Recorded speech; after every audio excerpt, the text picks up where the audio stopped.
People pleasing feels safe, but it's silently costing you your confidence, your voice, and your visibility. One small compromise at a time. Today, I'm breaking down exactly what that cost looks like and how to stop paying it. Disclaimer. Any of the guidance offered by the podcast host, myself, or the podcast guests is our own guidance. We are not liable for any of the actions the podcast listener decides to do.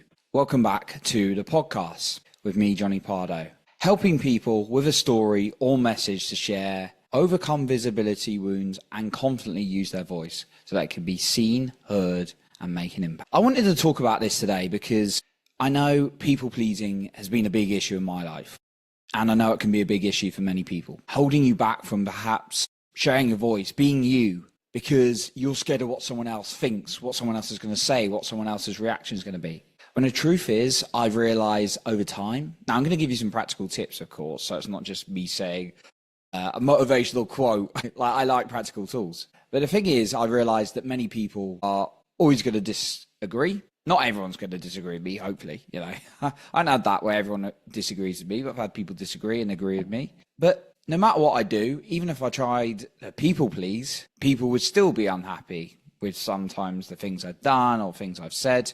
So I came to the realization, why not just be me and live my truth? Now, we're going to dive into this a little bit. Now, what is kind of my story around this? I would never been able to put this video in the past out or this podcast out because I'd been so worried about what other people thought. I remember putting my first YouTube, I thought, oh my God, right. How am I going to put myself out there? I remember doing my first Instagram live. And I'm not a massive fan of using too much social media at the moment because there's a lot of crap on it. I'm just going to call that out. That's why I like podcasting, because there's such good education. You get to listen to people. Hopefully I'm making an impact with you right now and giving you some ideas, and I'm going to give you some points. Whilst, social media for me just, can be very scrolly and waste a lot of energy, I found, mentally for me. Although it's good to link with people.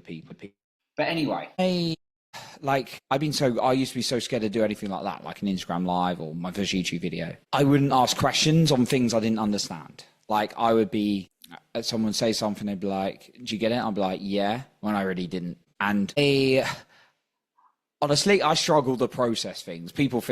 Some people think like I'm this very switched on, smart, intelligent guy. And I'm very good at certain things. I am pretty good at podcast interviewing because I do it again and again. And when a guest is really in a subject area I enjoy and I'm fascinated by them, it's easy for me to listen in, be curious, ask questions. This is become more second nature to me because I've done podcasting again and again. But honestly, if you gave me a load of information to digest, and I know I'm not the only one, but it really takes me, I've always noticed in career, it's taken me a lot longer to grasp than other people. And people would have to explain things again and again, and some have shorter tempers than others. And therefore that kept me quiet a lot and wouldn't allow me to share my voice and honestly what was going on. It'd be like, look, I really don't understand it because I didn't want to upset anyone. But I was only damaging me by going away and then actually failing at the task. Right. But now, I'm like, look, I just don't get this. I need to, I might need some time, some points to digest this. And if anyone's fortunately, I don't actually have, well, it's a great thing. I don't have anyone in my life right now who would get annoyed with me going away and understanding thing. Well, maybe one or two, but generally not. That I'd be like, look, I don't quite understand. I need to go away and grasp this differently. Right. And if they get annoyed, I'm like, well, sorry, that's just the way I am. Right. That's just how I operate. But I have my best intention to understand this and go away. Right. And I also been in places where I didn't challenge anyone. I've done sales. I remember first getting into sales, and it's always a work in progress because sales can be challenging because you build a really good relationship with someone, and then at the end of it, they tell you their problems and how they really want it solved, and your program sounds great for them. And then something comes up like, I haven't quite got the money together. Now, sometimes that can genuinely be true, but very little in my experience. It's usually like a blanket sugar-coated thing. Sometimes it is true, of course. And the timing's not right. Oh, I've got a lot on when they're overcomplicating things in their head. And then you need to challenge. And it's really hard to want to keep people pleasing right on a sales call when you've built such rapport, but actually that is not really going to help you or them, I've realized. But it's very, very challenging. But now I'm in a place where I like to share my voice. If I disagree with something or don't understand something, I will ask it. but I know it can be very, very challenging. Now, when I dived into this, I started to ask myself, and when I researched a lot into, why is it some people are so confident and charismatic and not others, and then started to implement this stuff, it was like I was trying to understand what was it, and what was it for me that like made me want to people please. And it was the feeling to want to be safe, right? And as human beings, we're wired that way. We're wired for survival. Like, we've got a part of the brain that does that, the survival mind. We won't go into a whole brain lesson and what all the different parts of the brain are, but there is a part of your brain that's quite dominant, very strong, that's like looking for survival, right? And we want to feel safe. Hey, just a quick pause in this episode just to mention something. I want to thank you for being here, for really wanting to work on your self-esteem and your confidence. It means a lot to me that you're listening to my show to really work on that. And I want to give you some more guidance and more support. So whether you're looking to build your self-esteem and your confidence in your personal or professional life, or maybe both, you can find some resources and links below in the show notes below. So just click on those resources, and I'd love to hear what you think of those. Now, let's get you back to the show. The problem is I've learned that I've tried to get safety outside of myself. Now, that's not uncommon, because from a young age, we look for safety from parents, from guardians, from those who look after us. And now we've all got different childhoods. But then depending on our young experiences, we may become more self-reliant and we're like, okay, I can trust myself. Or we might be like, actually, I need mum and dad for everything, or I need to rely on approval from a teacher and all these kind of things, right? And then it goes through our childhood and teenage years and then early 20s, etc., and then into life. And we can build a bit of a pattern of, like, depending on experience, might be, all right, I trust myself, I create the safety of inside myself, I'm certain, right, people may disagree, but I'm okay. Or we can create the, oh my God, I hope no one dislikes me or I do something wrong, right? And if you're listening, chances are you've got a little bit of that going on, because I certainly did, and that's why I'm talking about it. And I'm not going to say that I'm completely cured of people pleasing. Anyone who says I don't give a shit what people think and they talk about it, do give a shit what people think, because they're wanting people to approve them saying that, right? Often. I don't believe, like, we have to follow laws and things. Like, I unless you're some kind of sociopath or psychopath, like, everyone cares what someone does for a different degree, but it varies. Like, some people care about every single thing they do, what everyone thinks, while some people are a bit more cool and very self-assured, right? But I believe we could all get into a more state of certain internally for ourselves, because that certainly happened for me. And that's what I want to talk with you today, because I really want you to be there, sharing your voice, having that certainty in yourself. You may get some great feedback, you may get some less good feedback on when you start going out and being more of you, but people pleasing can destroy us. Now, I also believe, we try and get certainty outside of ourselves, when actually the certainty comes from within inside ourselves. And the reason I believe that we become very people pleasers is because we don't trust ourselves to be able to handle things. So we therefore rely on other things outside of our control to go a certain way, which is a recipe for failure, because they're never going to go that way, because life happens, right? Now, before I get into my tips, I want to ask you this question and really paint this in your picture, because I really want to help you, but I'm going to ask you, how much is people pleasing costing you in the past, right now, and in the future? Imagine if you don't speak up for that promotion. Imagine you don't speak up to share your business idea. Imagine if you don't challenge people in your life who are upsetting you, and you just get put up with the limiting beliefs and that talk and these limitations. How's that going to hold you back? Imagine how it's going to hold you back 1, 3, 5 years. Now, it may sound painful, and I'm doing this to invoke some action in you so you can be more of you and go for what you want and share your voice and be who you are, not be held back by any kind of invisibility wounds. So I'm going to give you some points, and I'm going to ask you at the end which one you're going to pick, because if you just listen to me and go, oh, that's great, and then don't do anything, it's kind of a waste of time. So make sure you act on something, or you're doing something else similar to what I'm talking about, at least. Maybe on a courage challenge right now, which is awesome. But anyway, if you listen to stuff all day long and don't act on it, it's a waste of time. It's like business. You can listen to all the business audios in the world, but if you don't do anything with it, it's a waste of time. So here are my points. Number 1, practice saying no a few times a week, or just sharing your opinion, which might go against the norm. You can do that online or offline, or even ask a question when everyone's like, okay, I get it. And if you don't get it, say, I don't completely understand. Could you please explain that?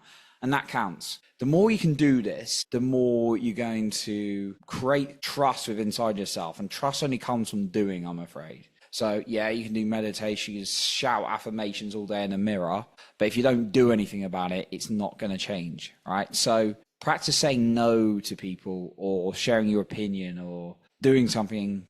I'm not talking about running around the town naked. I'm not being crazy here, but I'm just saying, put your hand in the air and say, I don't quite understand, or I got a question, or someone says something and you're like, this is my perspective, and say it in the right way, right? And you can do that. And so just don't become a troll on social media or anything like that. But yeah, just do something for you. Number 2, build a self-love practice with your inner child. I found when I've been looking externally for validation and people-pleasing, it's because I didn't love myself. And that safety within you, when you build that, you're going to be less trying to get it from the outside world. So thinking of yourself as a 3, 4, or 5-year-old child, and thinking of that child and abandoning them and being like, I don't really care what you think, I need to get approval from all these other people, is how you're talking to yourself. This is really effective. So imagine you as a child and say, I love you, I respect you, I see you, I hear you. And yeah, sometimes, and telling that inner child,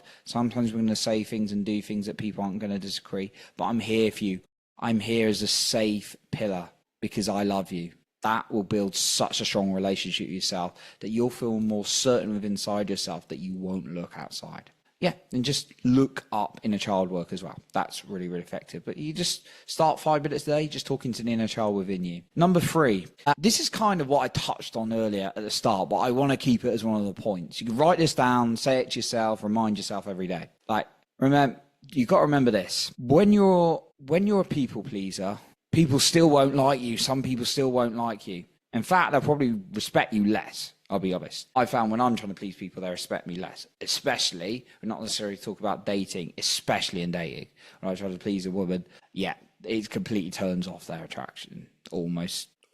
When I'm within inside myself and validating myself for me and just being me, that's when I've been more magnetic in the dating world. But it also applies in career and business. When I've been more of me and own more of me, the amount of promotions, business opportunities, connections I've had, the people who asked to interview me and come on my show, I track that in because I'm not trying to people please, right?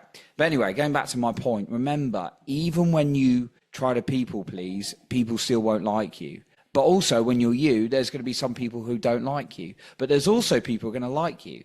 But the most important person you want to care about who likes you is, guess who? You. And when you're you, you're going to like you more than when you're not you. So either way, if you're people pleasing and that's not being the real you, there are going to still be some people who don't like you. So you're never going to get everyone to like you anyway. But when you're yourself, there may be the odd person who doesn't like you or agree with you anyway. But you're going to get so much respect from others and from yourself because you're more of you. So just remember that as well. So people pleasing is a waste of time because someone's still not going to like you. In fact, people are going to respect you less. Right. I just thought that was an important point. Write that down. Remember it.